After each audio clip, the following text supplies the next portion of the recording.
السلام علیکم ناظرین، میں ہوں عمر چیمہ اعزاز سید کے ساتھ۔ ناظرین، ہمیں بخوبی آئیڈیا ہے کہ آپ کے دل میں کیا ہے، آپ کیا جاننا چاہتے ہیں، اور ہمیں یقین ہے کہ آپ نئے آرمی چیف کے بارے میں جاننا چاہتے ہیں۔ گو کہ آپ کہتے ہیں کہ اب کافی ہو چکا ہے، کوئی اور کسی موضوع پر بات کریں۔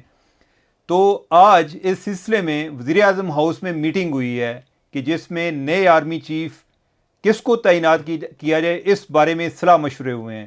تو ہم اس بارے میں بات کریں گے اعزاز سید صاحب سے۔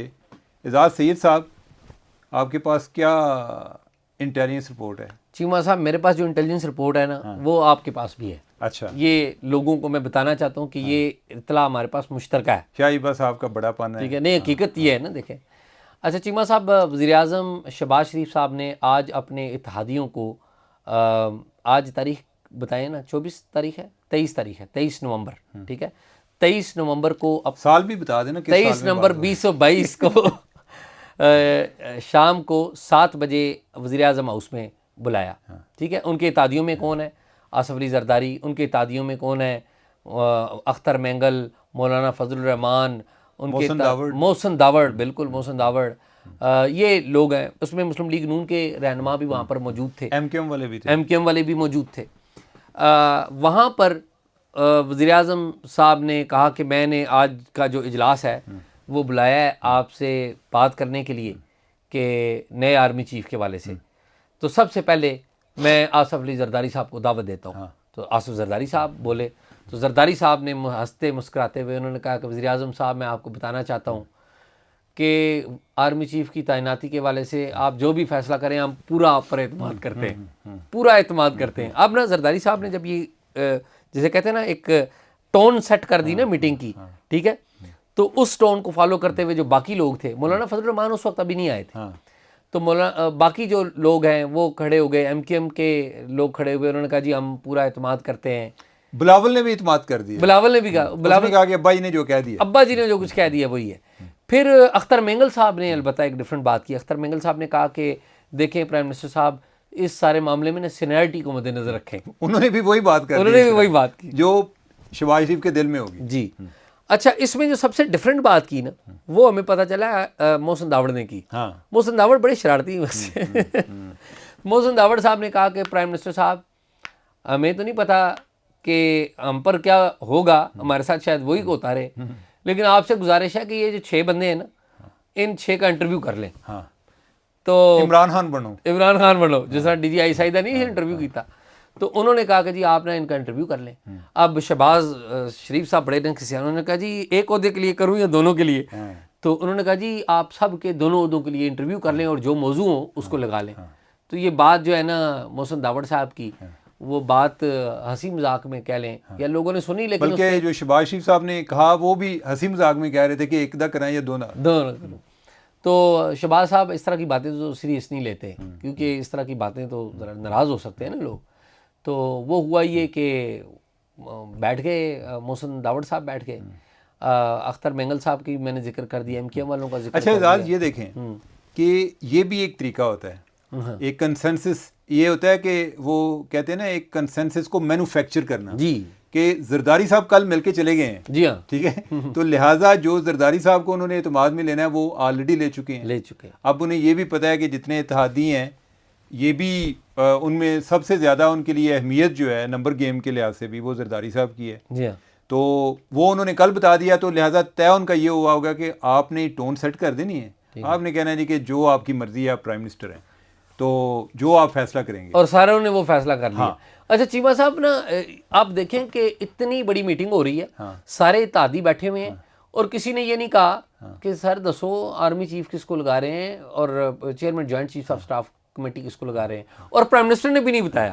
اعزاز ویسے یہ بھی ہے نا، وہ جو اتحادی ہیں نا وہ جرنلسٹ نہیں ہیں، انہیں خبریت میں اتنا زیادہ پھر انٹرسٹ نہیں ہوتا کیونکہ وہ بوجھ بھی ہوتا ہے۔ چیمہ صاحب، خبریت کے انٹرسٹ کی بجائے ایک اور بات بھی ہوتی ہے، میرا جہاں تک خیال ہے، ہمارے ہاں جو ہماری جو سیاسی قیادت ہے اس میں بھی خوف کے سائے ہیں، وہ بھی ڈرتے ہیں کہ ہم یار کن کے بارے میں بات کر رہے ہیں، کوئی اعزاز لیکن ایک اور بات بھی ہے نا کہ جو ایک چھوٹے اتحادی ہوتے ہیں نا یعنی جن کی سیٹیں کم ہوتی ہیں ان کو یہ بھی ہوتا ہے کہ انہوں نے جو فیصلہ کیا ہے وہ آلریڈی کیا ہوا ہے. ٹھیک بات. تو ہماری ادھر کوئی کی ہوئی بات جو ہے وہ کل نئے آرمی چیف کے آگے نہ آ جائے. ٹھیک بات ہے. تو لہٰذا اس طرح بھی ہوتا ہے کہ چلیں جی جو کرنا ہے آپ نہیں کرنا ہے نا وہ آپ کریں. اور باقی یہ ہے کہ سب کو ایک ذرا ایک رف سا آئیڈیا ہے کہ ان کے ذہن میں کیا ہے. اچھا اس میں ایک تو یہ ہے کہ پرائم منسٹر صاحب نے نام نہیں بتایا.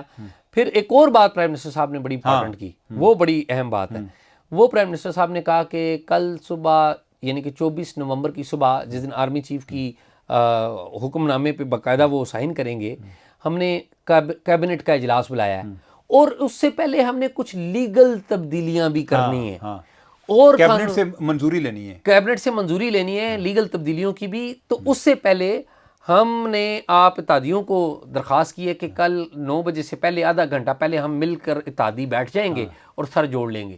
یعنی کہ آرمی چیف کی تعیناتی سے پہلے قانونی تبدیلیوں کی منظوری دے گی کون؟ کیبنٹ. اور وہ قانونی تبدیلیاں جو مجھے جہاں تک میری انڈرسٹینڈنگ ہے, کیونکہ پرائم منسٹر نے اس والے سے کوئی چیزیں شیئر نہیں کی, وہ میرے خیال میں قانونی تبدیلیاں جو ہے نا چیمہ صاحب وہ رولز ریلیٹڈ ہوں گی.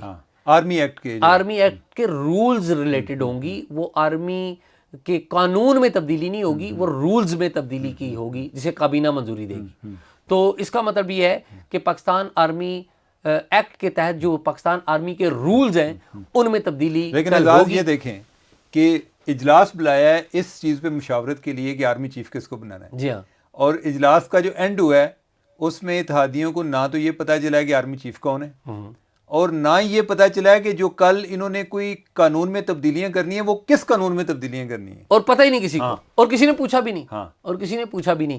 تو ہائیسٹ لیول پہ جو فیصلہ سازی میں جو طریقہ کار ہے, یہ جو میٹنگ ہے اس کی ایک ایگزامپل ہے کہ کس طرح آپ کمزور فیصلہ سازی کرتے ہیں اور باقی جو لوگ ہیں وہ انٹرسٹ نہیں لیتے. بہت ساری اس کے اوپر ویسے مشاورت کے عمل اسی طرح ہی ہوتے ہیں زیادہ تر. یہ نہیں ہوتا کہ آپ جو ہے کو ہر آدمی وہ ایک اپنی اپنی رائے دیتا ہے. یہ ایک کچن کیبنٹ ہوتی ہے جن کو آپ نے اعتماد میں لیا ہوتا ہے. کوئی ایک دو جو ہے وہ جس طرح زرداری صاحب نے کہہ دیا جی کہ آپ کو ہم اختیار دیتے ہیں, اب دوسرا کون اس سے اختلاف کرے. لیکن میں عمر اور پھر یہ ہوتا ہے کہ اگر کوئی اختلاف کرے تو اس کے لیے بھی ایک دو بندے موجود ہوتے ہیں کہ جی نہیں کہ ٹھیک ہے انہوں نے بات اچھی کی ہے, لیکن میرا خیال ہے کہ جو پرائم منسٹر کو ہمیں جو ہے نا امپاور کرنا چاہیے تاکہ وہ ذرا فیل کریں کہ وہ طاقتور آدمی. اچھا اب خالد مقصد صاحب ہیں بلوچستان کے, انہوں نے بھی خطاب کیا. انہوں نے کہا جی دیکھیں جی پوری قوم پریشان بنی ہوئی ہے, ہم آپ کے ساتھ ہیں, ٹھیک ہے, just do it, we give you full confidence. تو چیمہ صاحب اس طرح یہ میٹنگ ختم ہو گئی ہے. میرے خیال میں اب 24 نومبر کو سب سے پہلے میٹنگ ہوگی اتحادیوں کی جس طرح کہ اناؤنس کیا گیا ہے اس میٹنگ بند دروازے کی میٹنگ کے اندر, اور پھر بعد میں کابینہ کے اجلاس میں وہ منظوری ہوگی. اس کے بعد پرائم منسٹر سائن کریں گے اور کابینہ بھی اس کی منظوری دے دے گی اور نئے آرمی چیف کی اناؤنسمنٹ کر لیں گے. یہ پہلے جو مجھے انڈرسٹینڈنگ آ رہی ہے یہ ہے کہ کل نئے آرمی چیف کا اعلان ہوگا 24 نومبر کو. 20 اور 22 کو نئے آرمی چیف کا اناؤنس ہوگا اور پھر بعد میں سمری یعنی کہ اناؤنسمنٹ کے بعد سمری جائے گی پریزیڈنٹ کے پاس. اور اب یہاں پر بھی ایک بات یاد رکھیں کہ عمران خان صاحب نے اپنے ایک پسندیدہ ٹی وی چینل کو جو ان کی پالیسی کو لے کے آگے بڑھتا ہے اس کو انٹرویو دیا ہے اور انہوں نے کہا کہ صدر صاحب مجھ سے مشاورت کریں گے. یہ بڑی اہم بات ہے. اور اعزاز اس میں جو ہے نا وہ صدر صاحب مجھ سے مشاورت کریں گے, وہ ہو سکتا ہے کہ اور ان کے پاس ہی نہ چلے جائیں. جی یو نیور نو. انہوں نے عمران خان صاحب کی جو دلیل ہے اگر ان ون وے دیکھا جائے, وہ کہہ رہے ہیں کہ جی اگر سزا یافتہ لوگوں سے جو باہر بیٹھے ہوئے ہیں ان سے مشاورت پرائم منسٹر کر سکتا ہے تو صدر جو ہے وہ مجھ سے مشاورت کیوں نہیں کر سکتا, کیونکہ یہ بھی سزا یافتہ ہے. کیونکہ یہ بھی سزا یافتہ ہے, برابر ہے نا, میرٹ تو برابر ہے. تو اینی ہاؤ اب صدر صاحب کے اوپر آئے گا معاملہ اور کل دیکھا جائے گا کہ رولز کون سے تبدیل ہوتے ہیں. اور میرے خیال اعزاز کل جو ہے نا کل بڑا مبارک دن ہوگا. کل جمعرات ہے ویسے بھی کہ یہ اعلان ہو جائے گا آرمی چیف کا, پورے ملک میں ایک خوشی کی لہر دوڑ جائے گی. پھر ان کی بیعت کرنے کے لیے لوگ جو ہیں پورے دوڑ کر بیان دے رہا ہوگا, کوئی پہنچ جائے گا. سیاستدان, بیوروکریٹ, صحافی, یہ تمام لوگ جنہوں نے اس آفس سے مستفید ہونا ہے وہ تمام جا کے رابطہ رکھنا ہے وہ تمام جا کے سلامی پیش کریں گے. لیکن نئے آرمی چیف کے کندھوں پہ بڑا وزن ہے. ایک تو انہوں نے سیاست سے بھی دور رکھنا ہے اپنے آپ کو اور اپنے ادارے کو, اور آئین اور قانون کی بھی پاسداری کرنی ہے. تو اس جو ہے یہ بڑی ایک مشکل رستہ ہوتا ہے, بڑی بھاری ذمہ داری آگے دے بڑی بھاری ذمہ داری دے کے گئے ہیں کہ بڑا مشکل کام ہوتا ہے چاپلوسی سے بچنا. اقتدار میں ہو کے, پاور میں آ کے چاپلوسی سے بچنا بہت مشکل کام ہوتا ہے. تو خدا بہتر کرے. جو پرائم منسٹر ہاؤس کی ان ہاؤس سٹوری چیمہ صاحب ہم نے سنائی, اور ناظرین ہم نے آپ کو سنائی پرائم منسٹر ہاؤس کے اندر کیا ہوا. یہ وہ میٹنگ ہے جس کے بند دروازے ہیں. اس میٹنگ کے بعد کھانا ٹکا کے کھایا گیا اور سارے جو لوگ ہیں وہ نکلنے لگے, اور مولانا فضل الرحمان صاحب اس وقت وہاں پر آئے جب سارے لوگ جا رہے تھے. مولانا فضل الرحمان اور وزیر اعظم کی ملاقات کیا ہوئی اس کا ہمیں نہیں پتہ. البتہ مولانا فضل الرحمان صاحب بزی تھے کس بات میں کہ ان کا گورنر جو ہے KPK میں اس کی اوتھ ٹیکنگ ہو رہی تھی, اس لیے وہ شریک نہیں ہو سکے. یعنی کہ پورا خاندان ہی اب جو ہے ان کا بھرتی ہو گیا. اب پورا خاندان بھرتی ہو گیا. مولانا فضل الرحمان کو بھی کوئی نہ کوئی عہدہ ملنا چاہیے, کوئی نہ کوئی عہدہ ضرور دے ہی دیں. تو خیر ناظرین آپ نے ہماری گفتگو سنی, امید آپ کو پسند آئی ہوگی. ہمیں دیکھتے رہیے اور اپنی رائے بھی دیتے رہیے.